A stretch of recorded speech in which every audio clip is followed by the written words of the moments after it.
Pemirsa, kami hadirkan informasi pembuka untuk Anda tentunya dari pertandingan yang berlangsung sore ini di mana Australia berhasil mengalahkan Indonesia dalam pertandingan ronde ketiga grup C kualifikasi Piala Dunia 2026 dengan skor 5-1. Di babak pertama Indonesia harus mengakui keunggulan dari Australia dengan skor 3-0.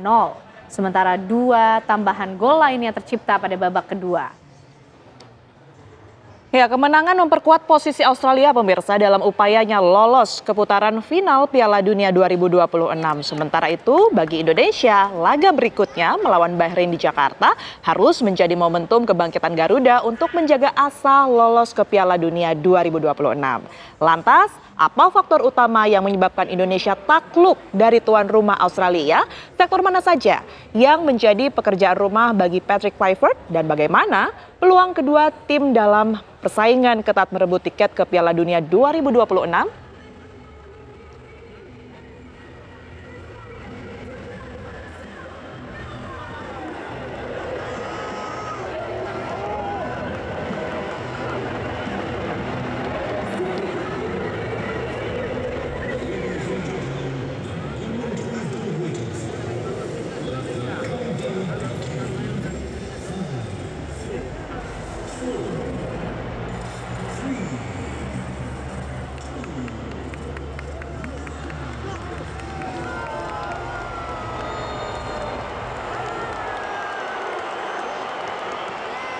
Bisa di restoran tapi nonton.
Ya pemirsa, kita sudah ikuti bersama tadi ya bagaimana kemudian perjuangan timnas Indonesia melawan tim Australia dalam putaran ketiga kualifikasi Piala Dunia 2026 grup C zona Asia. Meskipun mungkin hasilnya ini kurang memuaskan di mana timnas Indonesia harus menelan kekalahan dari Australia dengan skor 5-1. Nah, malam hari ini kita akan membahasnya tentunya bersama dengan para narasumber yang sudah hadir malam hari ini di Apa Kabar Indonesia Malam. Ada Bung Nigara tentunya sudah hadir bersama kita. Bung Nigara, apa kabar? Alhamdulillah. Alhamdulillah. Tetap bersyukur dengan apa yang sudah terjadi, ya, Bang Nigara? Meskipun speechless ya, tetapi apapun juga harus kita terima bahwa ini sesuatu yang nggak bisa kita hindarkan gitu. Betul. Ya. Dan tetap peluang tetap ada. Tetap meskipun tetap menjadi runner up agak berat sekarang. Oke, tapi dibahas lebih lengkapnya nanti Bung Nigara, karena ada juga Bung Peri Sandria, mantan pemain timnas yang sudah bergabung bersama kita. Bung Peri, selamat malam. Sehat selalu. Sehat selalu, Amin. Bung Peri. Harus tetap semangat. Harus siap. Tapi Bung Nigara, mungkin apa yang bisa kita pelajari dan evaluasi dari pertandingan yang kita saksikan sore hari ini? Ini barangkali orang bisa menganggap ini sebuah alasan ya, tetapi ini fakta gitu. Pelatih baru melatih tadi kemarin 1 hari, pemain baru berkumpul 1 hari, mayoritas pemain. Ya. Sehingga tentu saja banyak hal yang belum bisa terjadi gitu. Nah kemudian saya kemarin diskusi dengan beberapa teman wartawan lah ya, salah satu diantaranya saudara Edi Lahenko, wartawan senior juga, wartawan sepak bola. Dia kenal juga nih Edi Lahenko. Ya. Nah kita udah ngomong bahwa pelatih ini nggak mungkin bisa menerapkan strategi yang jitu karena situasi waktu gitu. Tetapi saya masih yakin karena ini pemainnya rata-rata pemain Belanda, tipologi mainnya sama gitu. Jadi ini cuma bukan alasan, ini fakta yang ada gitu.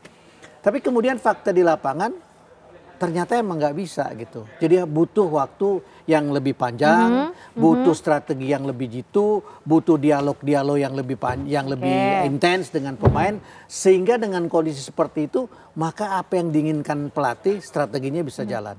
Dan ini tadi saya melihat betul-betul seperti diskusi kemarin sore kami gitu dengan Bung Sadek segala. Ini improvisasi pemain aja karena pelatih belum bisa menerapkan sesuatu.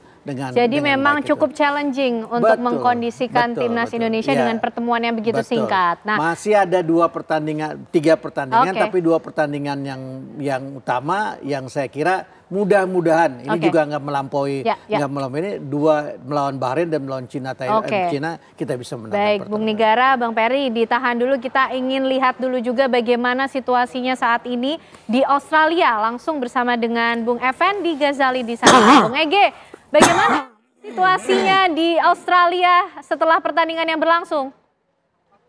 Ya, terbagi 2 lah, atau terbagi 3 malah. Yang salah sepertiga itu merasa tetap optimis seperti Abangda M. Nigara. Toh masih ada beberapa pertandingan, kalau tidak langsung 2 besar, ya ke putaran keempat gitu. Sepertiga yang lain pulang dengan wajah relatif agak sedih ya, harus diakui. Penonton kita sangat banyak ya. Kalau nggak 8.000 bisa 9.000 ya. Jadi artinya dari jatah tiket, kemudian beli di mana-mana, akhirnya hampir setengah stadion ini diisi oleh penonton Indonesia. Jadi jelas sedih ketika hasilnya 5-1. Nah yang ketiga, ya ini juga menjadi catatan penting. Setiap kali kita menyerang mereka tepuk tangan, senang sekali, semangat, ada keinginan ofensif. Tapi kemudian dengan hasil 5-1 itu, terutama nanti biar Bung Peri Sandria dan senior saya Nigara yang menjelaskan, kita tidak tahu itu tadi yang dipakai apakah 4-4-2, 3-5-2 atau jadi 4-3-3 gitu ya. Nah karena terlihat sekali pertahanan kita begitu lemah, bahkan 2 kali tendangan sudut ya, Lewis Miller dengan Jackson Irvin itu dianggap begitu mudah. Terpaksa saya tambahkan 1 kalimat lagi, tadi sudah mulai ada yang teriak di sini, Sintayong, Sintayong, tapi itu romantisme sajalah. Kita tetap tentu harus menatap ke depan. Demikian. Oke, baik Bung Ege, tapi tentunya pasca pertandingan yang terjadi, meskipun harus menelan kekalahan, semangat merah putih tetap membara di sana dong, Bung Ege? Saya katakan tadi sepanjang pertandingan, karena kita masih punya semangat untuk ofensif ya. Jadi cukup banyak loh nanti Abangda Nigara dan Peri Sandria, ofensif kita itu lumayan. Tetapi begitu Australia masuk gitu ya, itu di sekitar kotak penalti kita, itu kita sangat takut menontonnya gitu ya. Jadi terlihat pemain-pemain yang dipasang baru itu, Dan James misalnya, agak terpancing naik, bahkan Kevin Dix juga ikutan terpancing naik gitu ya. Misilger juga demikian. Mungkin karena ingin ofensif. Saya beberapa kali di TV One menyatakan saya lama di Belanda, di Nijmegen juga, itu kalau ada kesempatan kita memang suka sekali mengambil upaya untuk menyerang. Jadi ketika menyerang semuanya tetap semangat, tetapi ketika hasilnya mulai menunjukkan 3-1, 4-1 ya, dan kemudian 5-1, memang sebagian semangatnya turun. Saya belum tahu nanti, mungkin di luar stadion ketemu lagi, tapi selama kita menyerang, selama itu dukungan tetap ada. Oke. Bung Nigara mungkin ada yang mau disampaikan nggak ke Bang Ege di sana? Ya saya kira Ege ini luar biasa ya, luar dalam. Karena saya kenal Ege ini lama sekali, dari zaman beliau masih mahasiswa di UI ya. Jadi kami sama-sama ke Piala Dunia tahun Italia 90. Jadi beliau ini totalitas ke dunia olahraga luar biasa. Jadi bukan cuma sepak bola, dia untuk seluruh olahraga luar biasa. Jadi beliau ini juga boleh dipikir-pikir nih oleh Bang Peri, mungkin apa yang ingin tahu nih di Australia, mungkin dari Bang Ege, apa yang ingin disampaikan Bang Peri? Bang Ege, untuk pertandingan tadi bagaimana suasana di locker room? Enggak tahu dia. Nah, saya nggak sempat ke locker room dan berusaha menghindari itu. Menurut Bung Mahfudin, menurut Bung Mahfudin Nigara, senior dan tutor saya itu, kita nggak boleh masuk-masuk ke hotel atlet pun kalau bisa jangan. Itu juga room jangan. Tapi saya mendengar dari Pak Sumarji, senior saya Bang Peri Sandria, dia mengatakan semuanya siap turun ya. Artinya semuanya fit. Barangkali apa yang disampaikan tadi benar. Kita belum pernah main bersama.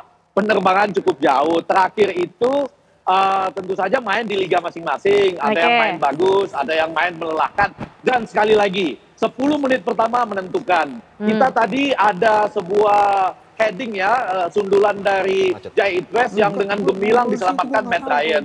Menit ke-8 ketika Sturridge dijatuhkan oleh pemain belakang Australia, Kevin Dick yang dipilih untuk mengambil. Waktu itu saya pikir back ya, harus mungkin saya membayangkan, saya bukan Patrick Kluivert, dia lebih tahu, saya membayangkan mungkin Marcelino atau mungkin Tom Haye. Tapi kemudian arahnya benar yang kena tiang gawang. Nah, sesudah itu balik. Ya, Boyle yang malah dapat penalti ketika Nathan Chuaon menjatuhkan Lewis Miller ya di menit ke-18. Oke, Bung Ege tadi sudah disapa Bung Nigara, Bung Peri bergabung juga nih bersama kita pecinta sepak bola yang lainnya, ada Bung Hensat. Ada yang mau disampaikan nggak, Bang Ege? Ya, Bung Hensat tentu selama ini hampir sama dengan saya, you will never walk alone. Nah, sekarang juga itu harus dipakai. Bangsa Indonesia harus tetap mengatakan kepada Patrick Kluivert, juga Coach Sintayong, tentu masukannya tetap dibutuhkan. Seluruh pemain nasional kita dan Coach Patrick Kluivert masih ada waktu berbenah ya, menghadapi Bahrain. Sekali lagi, kejelasan di belakang itu sangat perlu. Kalau ofensifnya sih sudah menarik. Nah, kembali sampai saat ini kami masih bersama Anda, you will never walk alone, artinya manfaatkan waktu ini, kembalikan harapan ini kita. Mungkin ya, Liverpool atau Manchester nih.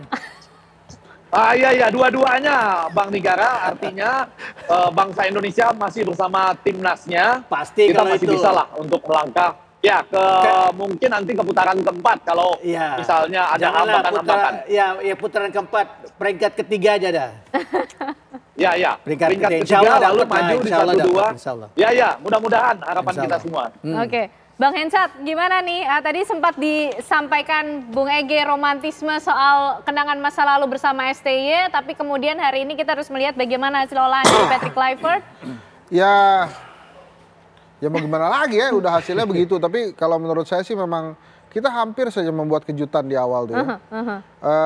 Tapi yang menurut saya sih catatan yang perlu digarisbawahi, kelihatannya memang komunikasi di pemain belakang kita tuh lemah sekali ya. Terutama pada saat kita menerima gol kedua dan gol ketiga, itu kan bahkan gol 3 melongo tuh para pemain belakang kita. Tapi memang ya harus diakui namanya tuan rumah yang kita lawan, dan memang secara histori mereka lebih baik dari kita. Ya kita masih ada kesempatan melawan Bahrain, mudah-mudahan peringkat ketiga bisa, walaupun tadi sih saya sempat lihat Bahrain Jepang katanya masih 0-0 ya. Nah, kalau memang hasilnya seperti itu ya kita memang harus menang melawan Bahrain. Ini adalah hasil yang di luar dugaan saya sih, di luar dugaan kita semua menurut saya. Walaupun tadi ada hiburan dari Ole Romeni ya, yang ya mudah-mudahan ini membawa angin segar lah buat persepak bola Indonesia nanti, terutama pada saat tanggal 25 nanti di GBK. Oke, baik, kita juga pengen tahu nih bagaimana nanti ulasan dari Bang Peri untuk melihat kira-kira tadi kalau ditanya Bang Ege, formasinya kalau kita baca pakai yang mana sih sebenarnya? Tapi ditahan dulu Bang Peri, dijawabnya nanti usai jeda. Karena kita juga akan menghadirkan laporan langsung dari Australia bersama rekan kami di sana, ada Jasmine Rahmadi. Sesaat lagi kami kembali untuk Anda.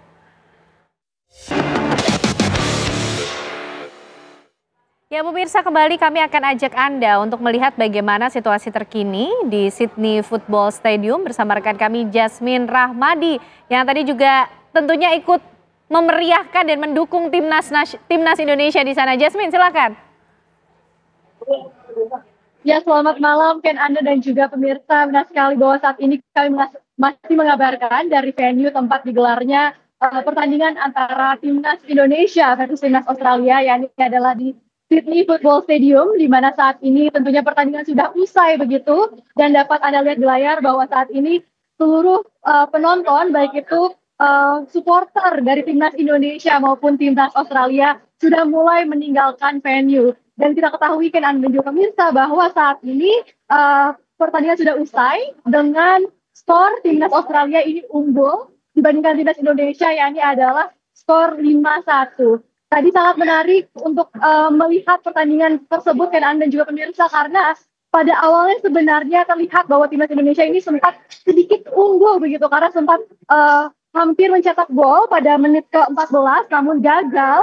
Lalu Australia ini langsung balas dendam hal tersebut dengan mencetak gol beberapa kali di babak pertama.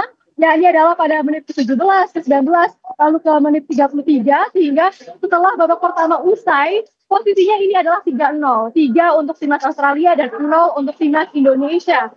Lalu ketika babak kedua dimulai, tentunya pemain dari timnas Australia ini masih memanas, sehingga timnas Australia ini berhasil mencetak gol sekali lagi dan berhasil meraup 4 gol begitu. Namun tentunya timnas Indonesia tidak tinggal diam melihat hal ini, karena pada akhirnya salah satu peserta atau anggota dari timnas Indonesia ini berhasil mencetak gol, yakni adalah Komeni ataupun pemain dengan nomor punggung 10. Yang mana artinya ini memang dicetak pada menit-menit yang cukup krusial, ini adalah menit ke-77. Namun pada menit-menit terakhir, yakni pada menit ke-89, timnas Australia ini berhasil kembali mencetak gol, sehingga posisi akhir ini adalah 5-1, ya, ini adalah 5 untuk timnas Australia dan 1 untuk timnas Indonesia. Tentunya menarik sekali kan Anda untuk melihat hasil dari pertandingan ini. Mengingat ini adalah pertama kalinya timnas Indonesia ini berkolaborasi dengan terus kami sampaikan pula bahwa pada menit-menit terakhir atau pada menit-menit tambahan begitu, beberapa supporter timnas Indonesia ini sempat melakukan chanting ataupun yel-yel yang memanggil ataupun menyebutkan nama Shin Tae-yong beberapa kali begitu. Dan selain itu, setelah pertandingan usai pun timnas Indonesia ini sempat mengelilingi lapangan untuk menyapa sejumlah supporter yang berada di venue. Dan memang dapat kami informasikan bahwa ini merupakan salah satu pertandingan yang dianggap krusial dan juga pemirsa, karena ini adalah partai ke-7 putaran ketiga grup C kualifikasi Piala Dunia 2026 zona Asia. Dan tentunya ini juga menjadi salah satu penentu apakah Indonesia ini dapat bersaing di Piala Dunia 2026 atau tidak, karena sebenarnya jika Indonesia ini berada di posisi 1 dan 2 klasemen C, ini artinya Indonesia akan otomatis masuk ke Piala Dunia 2026. Namun jika Indonesia berada di posisi 3 atau 4, ini akan masuk ke kualifikasi berikutnya, sementara 2 tim terbawah akan gugur. Lalu kita akan lihat bagaimana performa dari Indonesia di pertandingan berikutnya, yang mana Indonesia ini sudah dijadwalkan akan menghadapi Bahrain pada tanggal 25 Maret 2025 datang, di mana tentunya nantinya timnas Indonesia ini akan menjamu Bahrain, karena pertandingan ini akan digelar di Gelora Bung Karno, di mana artinya Indonesia ini akan menjadi tuan rumah. Apakah Patrick Kluivert ini masih akan tetap menggunakan strategi yang sama ataupun mengganti strategi, yang melihat strategi yang digunakan di pertandingan ini tidak cukup berhasil begitu, karena tidak membuahkan hasil kemenangan bagi timnas Indonesia? Coba kita lihat ke Anda. Untuk sementara itu kami kembalikan ke studio. Oke, Yasmin, mungkin sedikit bisa digambarkan. Tadi usai pertandingan berakhir dengan kekalahan yang harus dihadapi oleh timnas Indonesia, bagaimana situasi para supporter di sana? Lagu Indonesia Raya tetap berkumandang atau seperti apa, Yasmin? Ya, tentunya jika digambarkan ke anak, kekecewaan itu terlihat sekali di antara supporter timnas Indonesia jika dibandingkan dengan situasi saat timnas ini atau saat pertandingan ini belum dimulai begitu. Timnas Indonesia sangat semangat sekali melakukan yel-yel, melakukan chanting, bahkan juga menyanyikan lagu-lagu seperti Indonesia Pusaka. Namun ketika timnas Indonesia dinyatakan kalah, tentunya para supporter ini masih terus menunjukkan dukungannya begitu. Terbukti ketika para pemain dari timnas Indonesia ini mengelilingi lapangan untuk menyapa para supporter, ini masih terdapat banyak sekali supporter yang melambaikan tangan, begitu menyapa, dan terutama juga berterima kasih kepada salah satu pemain Indonesia yang berhasil mencetak gol di menit-menit krusial. Namun begitu, kekecewaan itu terlihat ketika para supporter dari timnas Indonesia ini melakukan chanting Shin Tae-yong, dan itu dilakukan berkali-kali. Tidak hanya ketika pertandingan ini masih berlangsung, bahkan pertandingan sudah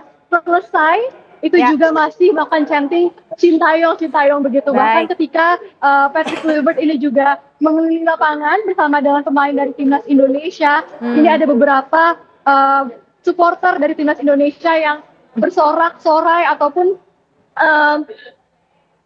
mengolok-olok begitu. Artinya memang pada saat itu tadi Patrick Kluivert tidak disambut dengan baik oleh para supporter timnas Indonesia. Kenano. Baik, terima kasih Jasmine Ramadi mengabarkan dari Sydney Football Stadium di Australia. Bung Peri, ini kekecewaan tidak bisa disembunyikan lah ya dari para supporter yang tentunya menonton langsung di sana. Bahkan nama Sintayong tadi disebutkan beberapa kali juga dilontarkan, di-mention di situ. Nah, kalau kita coba ulas, memang kalau kita bandingkan strategi yang digunakan oleh STY dan juga Patrick Kluivert ini seperti apa sih, Bung Peri? Kalau saya lihat tadi formasi dari Patrick Kluivert juga saya bingung. Dia pakai aslinya dia juga suka dengan formasi 4-3-3 ataupun 4-3-2-1. Ya. Tapi ternyata begitu saya lihat kok ini formasi apa gitu. Jadi semua pemain itu oke lah kita ingin bermain terbuka, tapi semua aja jangan ingin bermain terbuka seperti Kevin Dix, Kevin Mercigers ya. Toh di sini ternyata kesalahan-kesalahan dari gol-gol dibuat oleh pemain belakang. Ternyata gol yang saya lihat tadi gol kalau nggak salah 2-3 ya. 2-3 jelas banget kesalahan dari pemain belakang. Tidak ada improvisasi, tidak ada komunikasi. Yang selama ini kan posisi pemain belakang waktu zamannya era Sintayong gitu ya. Di situ kan ada Rizky Ridho, ada Jay, ada Perdong dan ada si Sandy Walsh. Dan ini mereka kompak dan chemistry mereka ini udah punya. Nah, sedangkan Kevin Dix dengan Mel Hughes ini kan waktu tahun sebelum waktu pertanding sebelumnya kan juga mereka datang juga mengalami cedera juga dua orang. Waktu Mel Hughes juga lawan Cina cedera. Terus Kevin Dix lawan Jepang cedera ya Bang ya. Ini sekarang juga Mel Hughes cedera ya kan. Jadi formasi yang udah ada nih saya minta kan formasi yang kuat di belakang ini kan Rizky Ridho. Ini 4 pemain ini udah kuat ini, udah punya chemistry. Ya. Kenapa harus diganti? Gitu. Tapi kalau kita bicara dengan formasi eranya Sintayong ini juga pelatih juga banyak yang bertanya ini bayang-bayang dari Sintayong nih, benar ya Bang ya gitu. Jadi berpikirnya begitu. Oke, baik Bung Peri. Kalau Bung Hensat seperti apa? Sebagai pecinta sepak bola juga kita pengen tahu testimoninya dan juga responnya melihat pertandingan tadi sore, Bung Hensat. Ya kalau saya menilainya protesnya kurang ya. Jadi tim ini ya. Jadi pada saat penalti diberikan wasit kepada Australia, harusnya kita bisa protes lebih keras tuh karena memang ada tarik pemain Australia, tapi Nathan ya yang narik ya. Tapi bolanya kan gak ke situ. Bolanya sudah dibuang oleh Abang Jay keluar kotak penalti.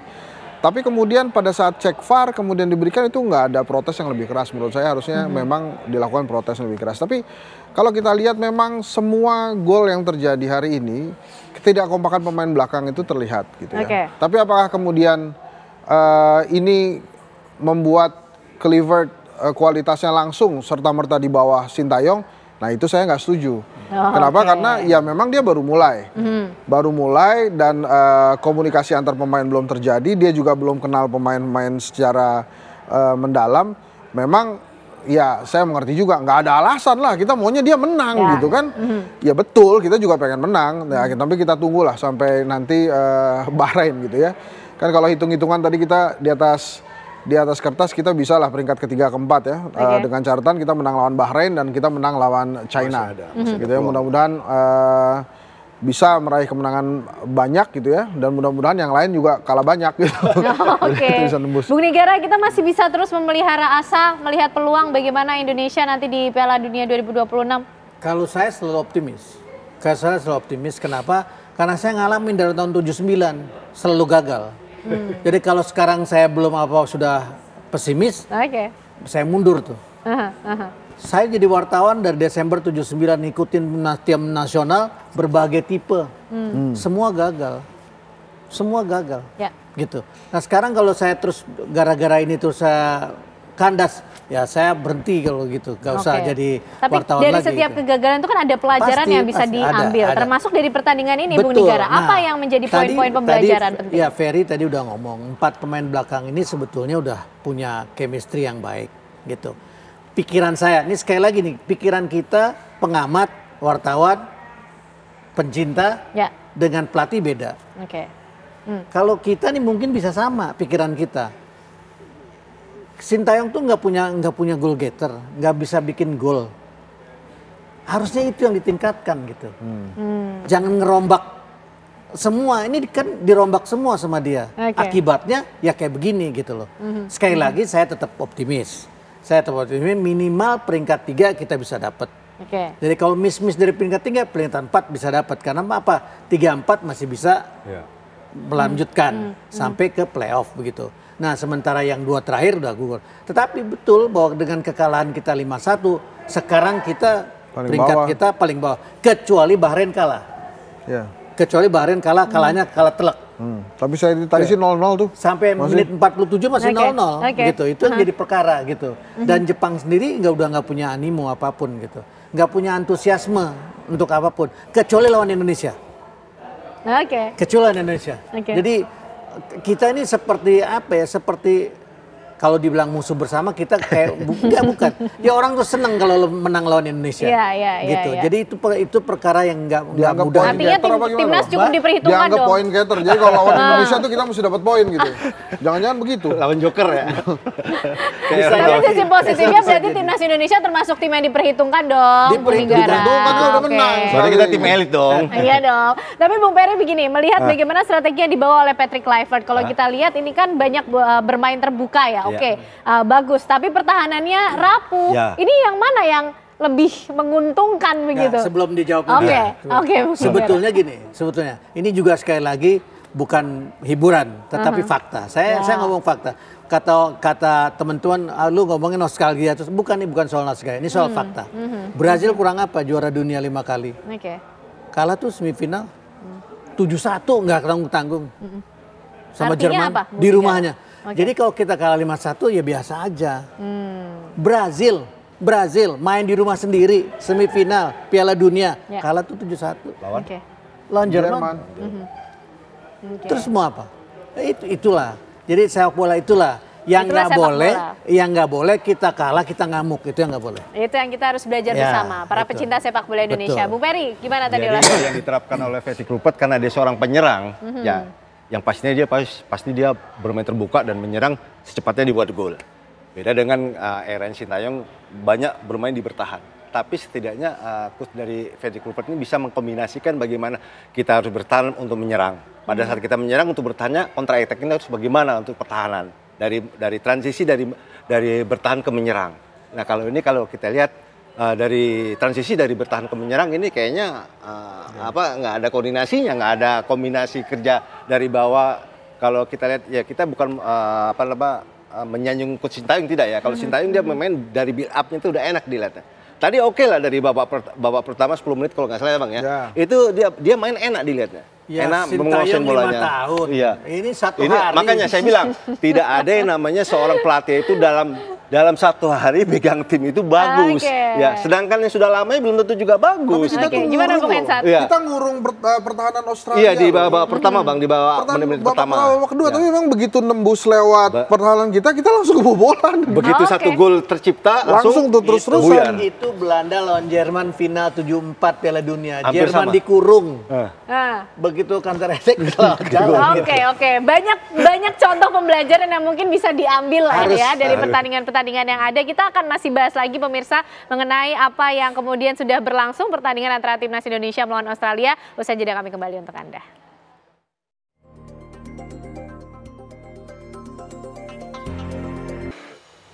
Baik pemirsa, Anda masih menyaksikan Apa Kabar Indonesia Malam, dan kembali kita akan membahas mengenai bagaimana kira-kira peluang timnas Indonesia, skuad Garuda untuk terus bisa memelihara asa menuju Piala Dunia 2026.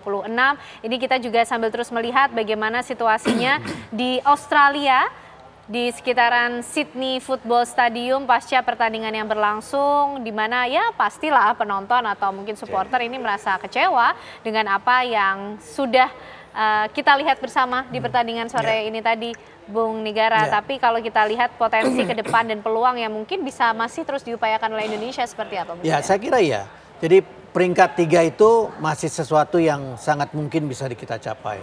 Tapi itu tadi ya, secara offline tadi kita udah bicara, kecuali kita bisa memenangkan pertandingan lawan Bahrain, kemudian kita menang juga lawan Cina gitu. Kalau lawan Jepang nggak usah kita hitung lah gitu. Itu aja kuncinya.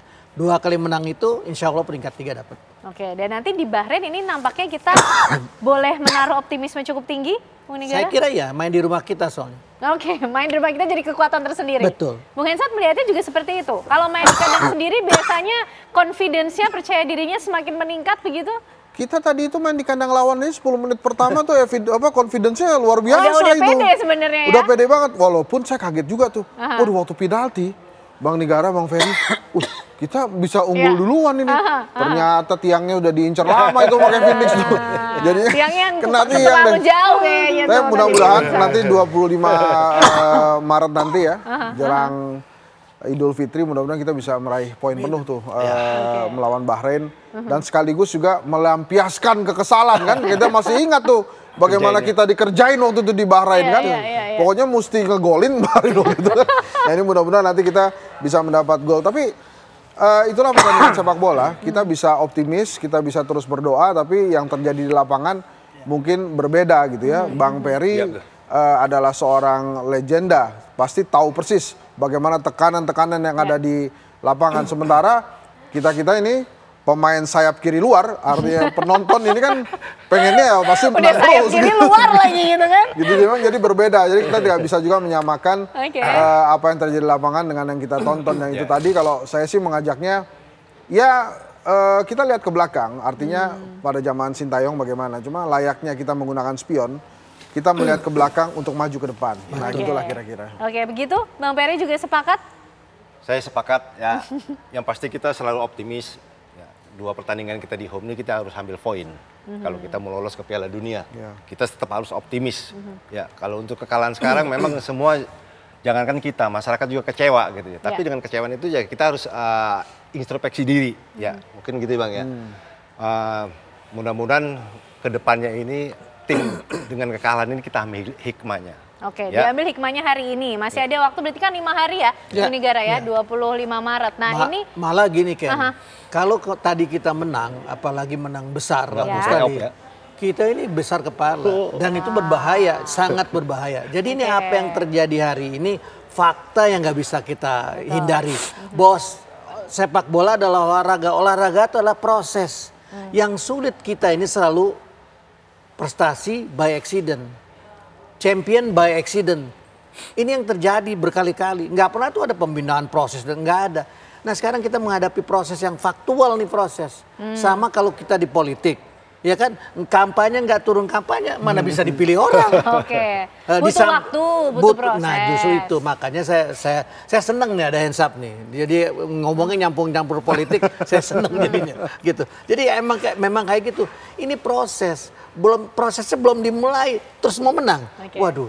Tapi 5 hari lagi, Bu Nigara, kita patut terus memelihara asa itu, peluang dan harapan itu. Insya Allah, kan gini, paling tidak ini satu pelajaran udah kita dapat. Dia udah tahu nih, oh kelemahan dia ini nih. Dia pemain yang dipasang, oh ternyata keliru. Mudah-mudahan ya, mudah-mudahan. Ini versi saya. Oh ini ternyata betul nih. 4 pemain yang zaman Sintayong di belakang ini nggak boleh diganggu nih. Nggak boleh diganggu. Nah lalu di tengahnya sama depannya ini yang dibenerin. Karena Sintayong tuh nggak bisa bikin gol. 5 tahun kita Sintayong kan minim sekali golnya kan. Second line turun buat gol ya. Ini kan faktual.